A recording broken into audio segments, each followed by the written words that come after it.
So as an art of hosting practitioner, what is so special about art of hosting?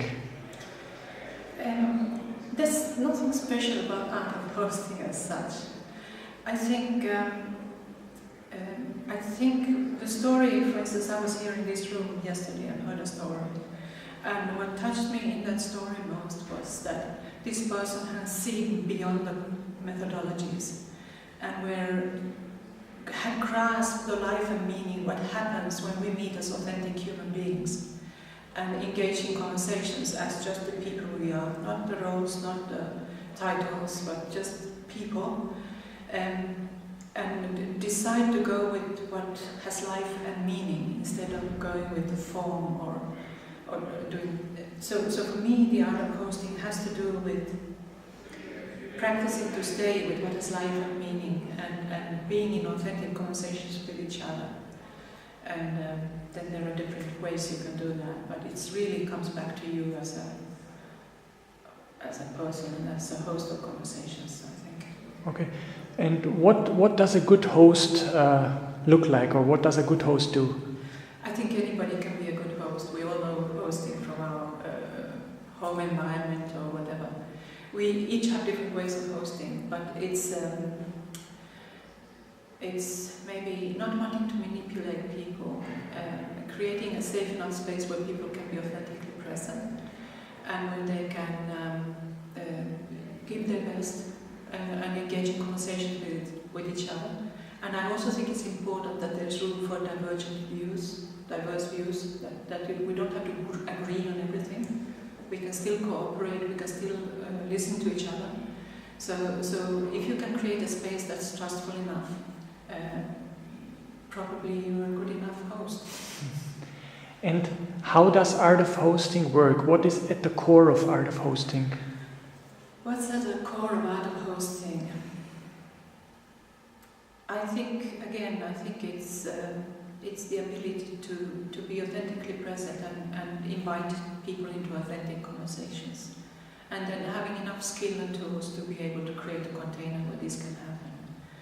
It's difficult to put in words. It's for me it's more easy to see the transition when we let down some of the facade and the barriers and allow ourselves to speak honestly and truly being in real honest and authentic conversations with each other. That's where I feel something really can happen. I don't know if it sounds musical. And as a practitioner, where do you practice this art of hosting? In which organizations or in which fields? And what were the most exciting experiences with it? I practice, actually my field of practicing using art of hosting is in real strategic conversations. And sometimes when I say strategic, it can be in a kindergarten, in a small village, but it can also be in the European Commission or in a corporation where they need to find a path for the future. So the application of this for me is actually the basis, otherwise we couldn't teach others to do it either. So I forgot your question. And what was the most exciting experiences, or what did you experience with it?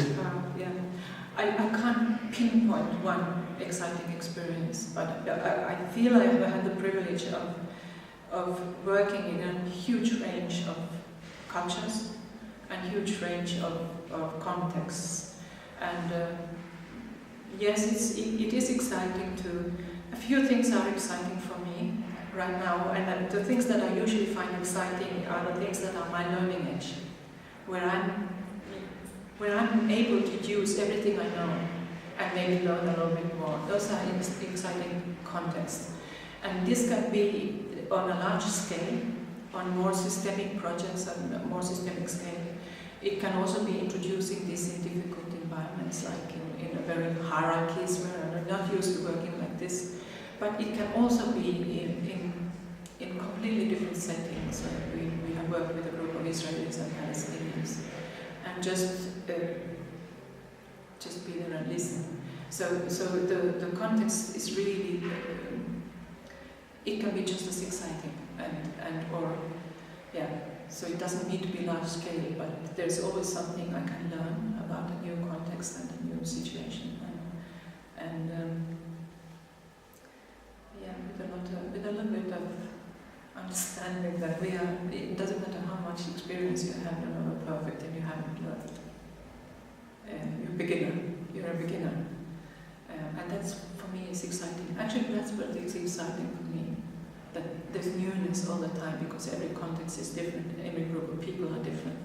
So you can't just repeat things. It's just fresh and new every time.